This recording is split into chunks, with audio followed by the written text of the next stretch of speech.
விருதாச்சலத்துல laptop வழங்க கோரி கல்லூரி மாணவர்கள் போராட்டத்தில் ஈடுபட்டதனால பரபரப்பு ஏற்பட்டிருக்கு. விருதாச்சலத்தில் மடிக்கணினி வழங்க கோரி கல்லூரி மாணவர்கள் உள்ளிருப்பு போராட்டத்தில் ஈடுபட்டனர். விருதாச்சலம் உளுந்தூர்பேட்டை சாலையில் அரசு கல்லூரியில் 3000க்கும் மேற்பட்ட மாணவர்கள் பயிலும் நிலையில் முதுகலை படிக்கும் 100க்கும் மேற்பட்ட மாணவர்களுக்கு இதுவரை மடிக்கணினி வழங்கப்படவில்லை என குற்றச்சாட்டு எழுந்துள்ளது. இதனை கண்டித்து மாணவர்கள் கல்லூரி வளாகத்தில் ஆர்ப்பாட்டத்தில் ஈடுபட்டனர்.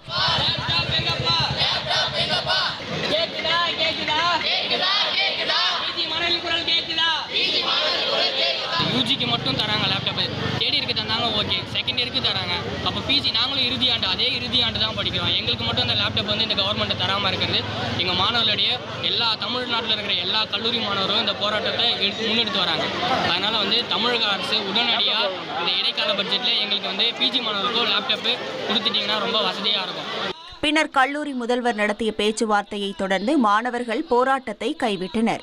இந்த சம்பவம் காரணமாக கல்லூரி வளாகத்தில் சிறிது நேரம் பரபரப்பு நிலவியது. இனி செல்லும் இடமெல்லாம் செய்தி. தந்தி டிவியின் வாட்ஸ்அப் சேனலை ஃபாலோ பண்ணினா செல்ல இருக்கும் இடமெல்லாம் செய்தி. இதோ QR கோட், இப்பவே ஸ்கேன் பண்ணுங்க, ஃபாலோ பண்ணுங்க.